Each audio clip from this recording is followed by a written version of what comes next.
Introductory note. The accompanying intimate account of the life of Sir Thomas More by his son-in-law, William Roper, renders a biographical sketch unnecessary. While More was a young law student in Lincoln's Inn, he is known to have delivered in the Church of St. Lawrence a course of lectures on St. Augustine's City of God, and some have supposed that it was this that suggested to him the composition of the Utopia.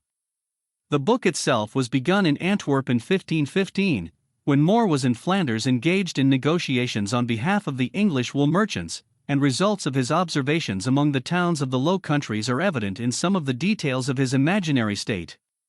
The framework seems to have been suggested by an incident related in the narrative of the fourth voyage of Amerigo Vespucci, in whose company Raphael Hythloday is represented as having sailed. In the elaborating of his model society, More drew on Plato's Republic and on St. Augustine for a number of important features.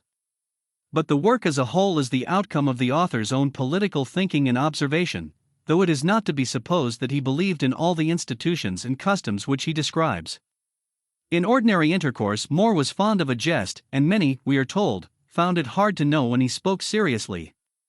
Much of this whimsical humor is implicit in the Utopia, and while it contains elements in which he had a firm belief, it is more than probable that much of it was in the highest degree tentative, and some of it consciously paradoxical.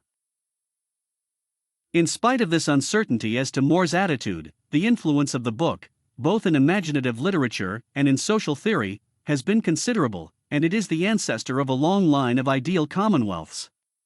Modern reformers are still finding in its pages suggestions for the society of the future.